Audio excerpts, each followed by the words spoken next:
Picture this. It's 1971. The world is a whirlwind of bell-bottoms, platform shoes, and the groovy sounds of disco. The Vietnam War casts a long shadow, and Watergate simmers beneath the surface. It's a time of change and uncertainty, a world on the brink of something new. Amidst this backdrop, on the Wednesday before Thanksgiving, Northwest Orient Airlines, Flight 305 prepared for a routine flight. It was a short hop from Portland to Seattle, a journey countless passengers had taken before. Little did anyone know, this flight would become a legend, forever etched in the annals of American history. The plane, a Boeing 727, was a common sight in those days. It was a time when air travel still held a sense of glamour, a time when people dressed up for flights. The mood was usually optimistic, a shared sense of adventure filling the cabin. But on this cloudy November afternoon, something sinister was about to unfold. Among the passengers boarding Flight 305 was a man who called himself Dan Cooper. He purchased his ticket in cash, using the name we now associate with one of America's most enduring mysteries. Witnesses described Cooper as a man in his mid-40s, dressed impeccably in a business suit and tie. He carried a briefcase and exuded an air of quiet confidence. He ordered a bourbon and soda, lit a cigarette, and settled into his seat. Everything about him seemed ordinary, blending seamlessly into the background hum of pre-flight activity. Cooper chose a seat in the back of the plane, near the tail. He was quiet, polite even, as he interacted with the flight attendants. There was nothing outwardly remarkable about him, nothing to suggest the chaos he was about to unleash. This air of normalcy made what happened next even more shocking. Shortly after takeoff, as Flight 305 climbed through the cloudy sky, Dan Cooper made his move. He passed a note to Florence Schaffner, one of the flight attendants. The note, written on a business card, contained a chilling message: "I have a bomb in my briefcase." Fear gripped the cabin as the reality of the situation sunk in. Cooper, calm and collected, revealed his demands. He wanted $200,000 in cash, a significant sum in 1971, and 4 parachutes. He also insisted on a refueling truck standing by in Seattle, ready to refuel the plane upon their arrival. The pilots, following protocol, contacted air traffic control and informed them of the hijacking. The news spread like wildfire, quickly reaching the FBI and capturing the attention of a nation.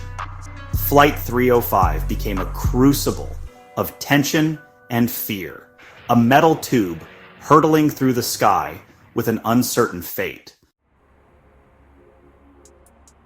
As the drama unfolded thousands of feet above the ground, a frantic scene was developing on the ground below. Law enforcement agencies mobilized, surrounding the Seattle-Tacoma airport. The FBI, working against the clock, assembled the ransom money and parachutes, desperate to comply with Cooper's demands and ensure the safety of the passengers and crew. After hours of tense negotiations, Flight 305 touched down in Seattle. The atmosphere was electric, a mixture of fear and anticipation.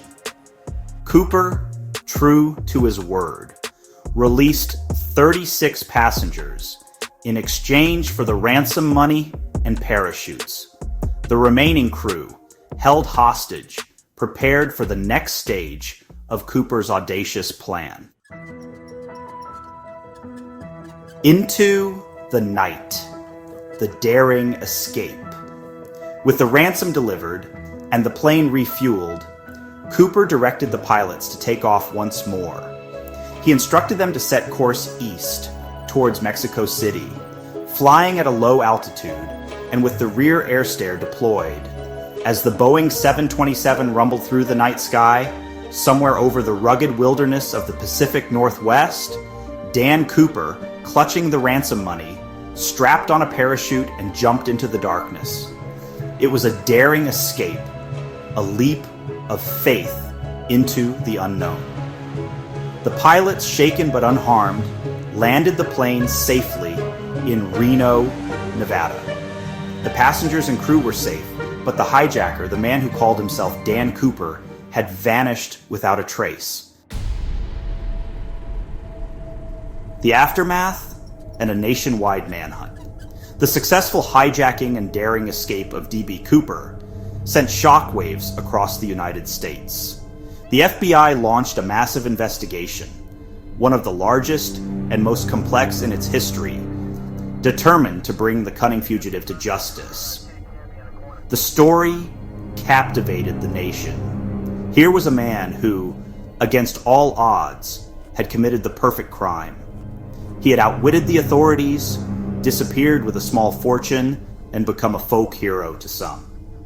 The mystery of D.B. Cooper became a cultural phenomenon, a tale whispered around campfires and debated in bars. Clues, theories, and dead ends. Despite an exhaustive search, the FBI found little to no trace of D.B. Cooper. The investigation, spanning decades, yielded a few tantalizing clues, but no definitive answers.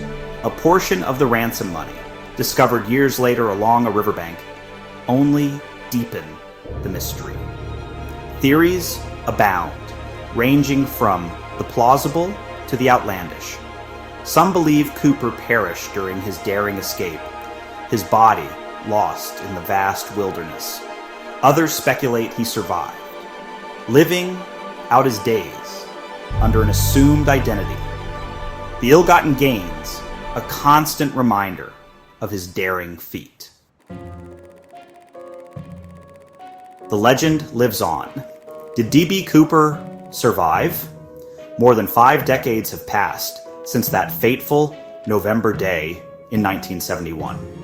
The mystery of D.B. Cooper remains unsolved, a testament to human ingenuity and the allure of the unknown. Did he survive the jump?